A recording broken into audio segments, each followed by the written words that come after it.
Welcome to the 2-Point Conversion Coaches Show. I am your host, Brandon Hurley with the Jefferson Herald. And as always, I am joined by Greene County head football coach Mitch Moore. Unfortunately, this is the last episode of the 2018 Coaches Show season. The Greene County Lambs lost in the first round of the playoffs, 2A playoffs to Benton Community last Friday, 45-20. They finished the year 8-2, the most wins in Greene County school history, the most wins by a Jefferson-based high school since 2007. It was a big year for you guys, and you guys even had a lead 10-0 on Benton last Friday in Van Horn, and then things kind of just unraveled. After that, Benton outscored you guys 45-3, and so it kind of ended up not being as close as the game was at the beginning of the year at the game. So let's just start with that. We won't dwell on the game too much since we're already a week past and the second round of the playoffs start today, but just let's start with that. The beginning of the game, you guys are up 10-0, but then kind of things just got away from you. So what do you think happened there, and why do you guys think the game? It was almost two different games. The first quarter you guys dominated, and they just kind of took over after that. So what do you think happened there? Well, I think from the first quarter, you could tell that both coaching staffs in terms of offense and defensively, from our side, from our perspective, had a great plan. I think we knew exactly what they were going to do. We countered it with we overloaded on defense a little bit and manned them up and did some things where our front was aligned to what they were going to do. And then offensively, Coach Jaski just had a great plan. He wanted to get those big guys from Benton running side to side and give them some different looks that we hadn't shown, and did some jet sweep and some different combinations of getting an empty and really had them off kilter. And so we were able to go out right away and schematically kind of get ahead of them, and it was 10-0. Our kids were playing and moving the ball effectively and stopping them. And then as they found out, their coaching staff countered and said, let's do what we do. Let's get our big physical O-line on some of our smaller size linebackers and make sure that we can get our back to the second level. And once he got to the second level, which we talked about all week last week, he was dangerous, and he certainly was. And then from a defensive standpoint, they just physically were they were able to take away some of our strengths and then use their strengths and countered on some of our weaknesses and really they got the ball rolling. And on that particular night, there was no doubt who the better football team was, and it was Benton Community. And I told you this earlier. I think if we play those guys 10 times, you'd be pretty happy if you beat them 5, because they were a good football team. They were senior dominated. They were coached well. They were physical. They hadn't been to the playoffs in a number of years, and you knew that they were able to. They were using all that energy and all that passion, and they wanted this to be their football team that advanced to the second round. And I think they have a good opportunity to make it to the Dome. Yeah, I think so too. Especially they play West Liberty tonight, and so they get another home game. West Liberty came into the playoffs 14th seeded, so they're probably favored definitely to and I think the Dome. Everybody wants to get in the RPI discussion right now, but I think they were 4th in the RPI. I think they're probably the fourth best football team in the state. I would say so too. Yeah, I'd say they're definitely one of the 4 favorites to win the title. Yep, absolutely. I would agree. And something I didn't mention at the top of the episode. That safety, Benton got a safety after you guys were up 10-0, and then they scored a touchdown immediately after that. And so as we were talking, in a high school game like that big of a momentum change plays a huge difference, and I think that maybe played a little bit of a factor in how they were able to run off such a big run. Yeah, you're exactly right, Brandon. I think you heard me talk about it really probably from week 1 on. Every week at some point in the show, I talk about how we have to seize momentum. We'd have to go get momentum. We want to start with momentum. And because I believe that in high school football more than any other level, momentum is such a big key into winning a football game. And even though when we started out 10-0, we didn't score a touchdown that first drive. We scored, which was huge, and we didn't have an opportunity to go up 14 or 17-0. It was only 10. And so I never felt that the momentum was completely in our favor. I just felt like we were playing good football, and we were doing things effectively. And Coach Jaski was calling such a great game at the beginning. Not that he did in the whole game, but just he really came out and had a great game plan at the beginning, his first 10, as people chart so often. And so we were playing effective football, but I never felt like it was the OABCIG game where you knew it was over. You knew that right away it was over. And so I felt that those guys did a great job of never letting the game get too far out of place, and then once they got momentum, the snowball rolled. Yeah, so let's keep going off that. We mentioned that we think they're one of the favorites to win the state title. So what else do you think makes Benton so good? You mentioned their seniors and their coaching adjustments, but what else do you think stands out to you? What makes them so good, and why do you think they'll keep going to the playoffs? You know, I was watching UCF play last night, and Coach Chiswick was commentating on the game and talked about the difference of non-Power 5 and Power 5 play, and the biggest thing he said was, on the edge, it doesn't matter if you're 8-man football, which you're getting an opportunity to watch tonight, or you go watch the 4A. If you've got really good skill players, they're at all levels of football. But the O-line and D-line changes every level you go up, right? From 3A to 2A, it was a different level. Yeah. And then the same is from the bottom of 2A to then when you get into the elite level of football at 2A, you've got really good, effective O-lines, offensive line play. And their offensive line play was the best we'd seen all year, without a doubt. You counter that, a lot of those guys in the O-line were playing D-line, right? And so where we had a really good skill D-line, they just had a big, physical, dominant, strong O-line and D-line. And that was the first time we had seen one this year that was just better than us collectively. And collectively, they played really good on both those fronts. And so that was the difference in the ball game. They had that big, tall receiver who we knew played great football all year long. Lance Hughes played as competitive and as good as anybody played on him, probably in 2 years. Yeah, he had several times where he was that close to an interception. A couple times in the end zone where it was in his hands and it just kind of rolled out. And he kept the ball away from him. And the guy did score one late in the game, and where it was probably Lance's easiest opportunity to make a play, and he just ended up not. And that's what happens when you target a guy 10 times and he makes very few catches on Lance. Lance certainly did his job. Yeah. So you mentioned that O-line. Yeah, you could definitely tell. If you were watching that game, you could tell they were opening up huge holes because 3 of those touchdowns for Matt Davis were he just burst through the line and he was gone. So they took advantage of some of the double teams, and you can tell right on the hoof from the eye test they were bigger. They had you get down on the field and you look at them and you're like, whoa, these guys they're just bigger. They're bigger guys. They're averaging 240 across the line, and we certainly don't. And so again, skill can do some things, but then when you've got a guy it's like we talked about the Tyler Miller effect. It doesn't matter sometimes what they're trying to do schematically on Tyler. He's just bigger and more physically dominant than everybody he plays, and he's able to do that. Well, when you got 4 guys that do that, it's hard to stop. Yeah. It's hard to stop. So yeah, they're clearly a talented team.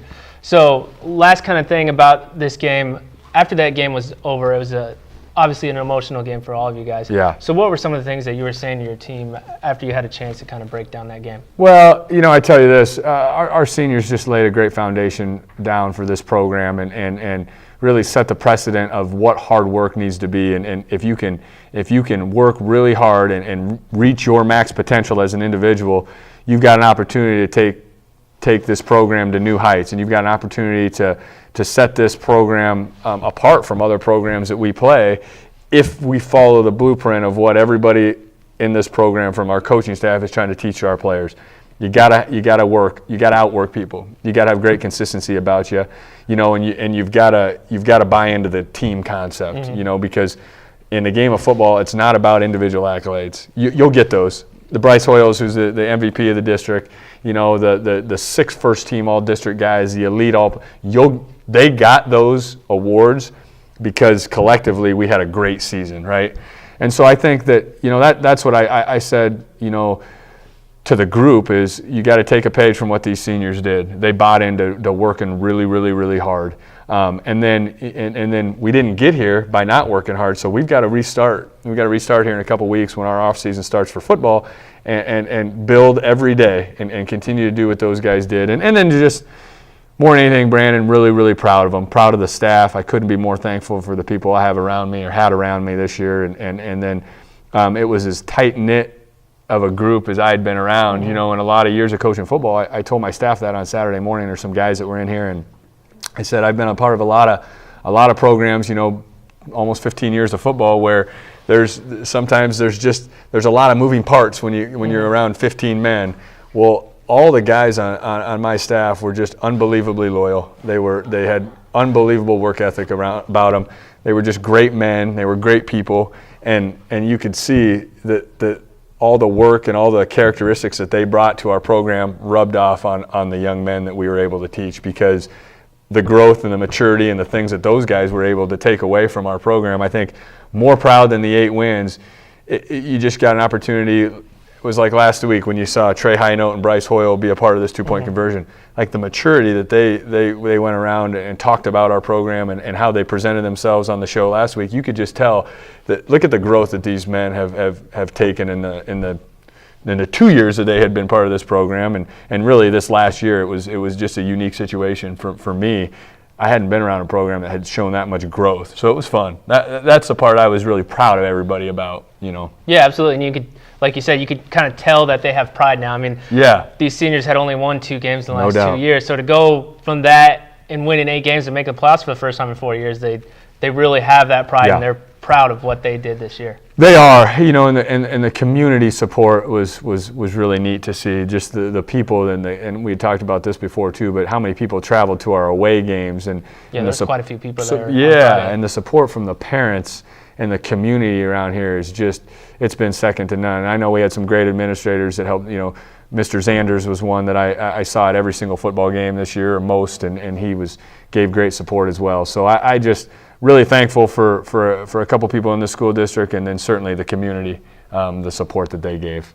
Yeah, it was a great year. All right, so that does it for basically all of our talk about the football game last Friday. So now we'll transition more into a season recap. As I said earlier, it was the most wins in Greene County history, 8 regular season wins. Most wins since 2007. Greene County's first playoff appearance in 4 years since 2014. Unfortunately, they're still looking for their first playoff win since 2009. But overall, it was a very successful season. 7-win improvement from last year, going from 1-8 in the regular season to 8-1 this year. Tied atop the district with most wins. Statistically, defensively, you guys were top 5 in almost every category. Offensively, top 10 in nearly every category. One of the top scoring teams, just throughout all the way across the board. A big successful season. You guys had 6 first-team All-District members this year, including, as you alluded to earlier, Bryce Hoyle was named Co-Defensive Player of the Year. You had 2 other guys, along with Bryce, named on the elite team. Tyler Miller was on the elite team, and Carter Morton was also on the elite team. And the other 3, they were also on the first team. The other 3 guys were Austin Delp, Nick Breon, and then Clint Denhart, all were on the first team. And then you had 3 more on the second team, Brent Riley, Kobe Kafer, and Will Hansen, correct? And Will. So, yeah, you guys had 9 guys on the All-District, tied with Kemper for, I think, the most first-team members. And then we had 4 more honorable mention, which made us at 13, which tied for, I believe, the top in the state at anybody with that many. So that, just a remarkable year for accolades for the program. You mentioned our statistics that were, really you'll look back at this and 10, 15, 20 years and go, holy cow, the statistics that we put up. And not to mention all the records that you guys broke. And the records we broke. Single game record for points, least amount of yards allowed. And Clint Dunhart, I think, at least broke the Greene County record for rushing touchdowns in the year. Rushing touchdowns. Brent Riley broke the passing record. Trey Hinote broke the all-time receiving records for receptions. Carter Morton broke the record for all-time yards, Greene County, in a year. We've got both backs who broke the average for yards per carry in a year. Bryce Hoyle set the record for TFLs in a year. It just the numbers go on, and just a remarkable year from a statistical standpoint. And again, credit goes back to the kids that just bought into the system that we've implemented and really just did a great job of buying in. So credit goes to the kids. Yeah, so you mentioned one of the highlights is the seniors laying a foundation, but if you can think specifically on the field moments or anything that sticks out to you as a few highlights throughout the year? Well, I think there were just, that Sadell game, it was fun, the way in which we just scored and just, I think we really found our groove offensively there and really never looked back. That was a fun game for us. Certainly the Gilbert game, you get an opportunity to play an opponent that you feel that you'd like to beat. You've got the Iowa State marching band there. You've got a huge crowd. And that was kind of I think that was to everybody that we've arrived. Like, hey, okay, we're a good football team. I know they didn't have the best record, but they beat a Carlisle team 3 weeks later. So they don't have bad individual players. And so for us to go in there and really, it was our first statewide spotlight game where everybody was watching. It was a big scene that night, and we really kind of put our mark on what this season was going to be like. So that for me was as fun a moment in the environment in which we did it. And then certainly as I look back on this season, it's fun to win at home. And it's fun to. Because last year you guys didn't win at home. No, and this year we didn't lose, and so it's a huge turnaround. So that was just fun for getting an opportunity for the people in this community to come see our product that we've been working so hard to put on the field. And then, the OABCIG game, and I got an opportunity, selfishly to coach in front of a mentor of mine, of Coach Campbell, being at the game, and we. Regardless of what anybody wants to say, we completely dominated that football game from the start to kickoff. There was no doubt in anybody's mind who the better football team was at that game, and so that was a fun moment for us. And just to have the seniors get to enjoy their senior night in front of our home crowd, in front of moms and dads and aunts and uncles and grandma and grandpa, that's a special moment for me.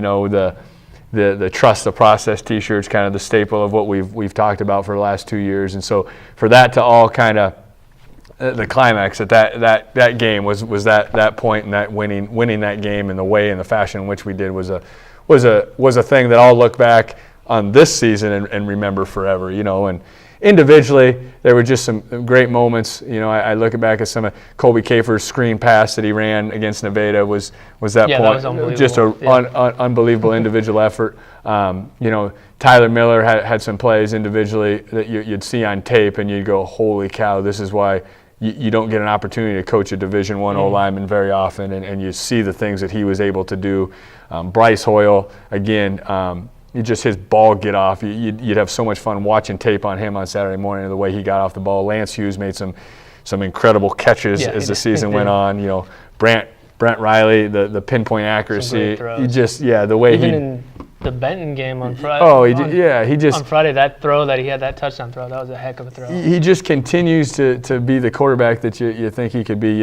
Carter Morton run after catch. The way he, when he got the ball, you just thought anytime he got the ball in open space, like Carter Morton could go the distance. Clint Denhart, certainly a dynamic football player, right? He can do a bunch of different things with the ball in his hands, and some of the cuts he'd make. We'd always call it in college. We kind of call it the rule of one, where he'd be making a play or a cut, and there'd be 21 guys moving at a certain speed, and the rule of one was the one guy would just move and cut at a different speed than everybody else on tape. And he had some moments in games where he'd just make an individual cut, and he was just so much faster than everybody else at times. So those are some things that I guess that come to my head right away in terms of plays or individual moments. But again, when you look back at this season and years to come, you'll think of I'll always think of the seniors and their effort they gave to buy in to what we were teaching, and not schematically, just to buy into the overall culture, which is unique. It was a unique group, and it's why these guys will be successful in life. Yeah, and like we alluded to several weeks ago, they stuck with it too. I mean, they could have gave up. Yes. 2 wins in 2 years is something really hard to get over. Right. And they could have doubted it and been like, oh, maybe this isn't going to work. But they stuck with it, and look what happened. I mean, you guys didn't get to where you wanted to be, but it was a big improvement from last year. Well, you think about it and you carry it over to life, right? How many people this day and age would go do something and not be successful at it for 2 years and stick with it? I mean, even if it's your job, you don't do that very much anymore, And so these guys, and then they had to do something that they didn't know what the outcome would be. They just had to keep believing in it and keep trusting in it, and then, so there was so many things that helped better their character, but because of what they did, it just makes you really proud of them.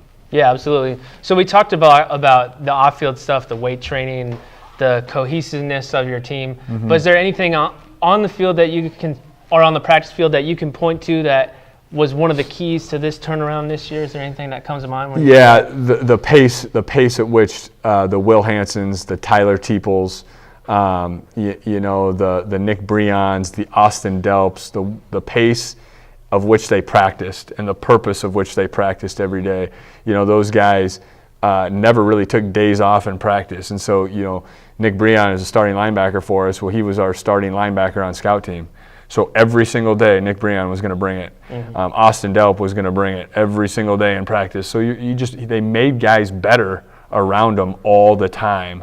and so that was different. And then we did more things. This is from a practice standpoint, but we did more leadership things with this team, and made them be comfortable outside their comfort zone, if that makes sense. We tried to do things to make them feel comfortable being uncomfortable at times, and I think that helped when we got to Friday nights if there was a little bit of adversity.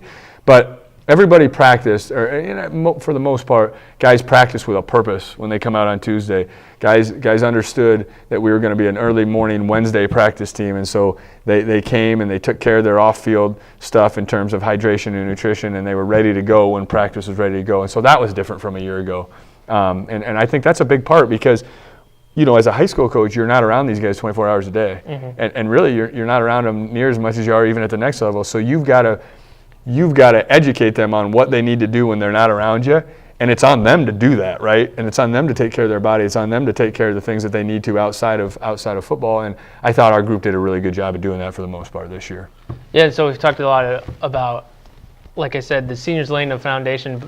So what is this season as a whole for the whole community, football-wise? What does it do for the younger players and their confidence in wanting to play for a team like this? Well, I think one of the neatest things that we implemented when we got here was the touchdown club and the youth club in the end zone of our games. And you could even see the number of people inside that fence grew every week. And there are 20, 30 guys playing football behind in the end zone, in our north end zone there, because their goal in life right now as a 5th and 6th grader isn't to be a Chicago Bear, it's to be a Greene County Ram someday. And I think, so having a season like this is just so neat and so rewarding, even for those guys, because now they're proud to wear a Greene County Ram shirt when they go to Des Moines or Ames or Carroll.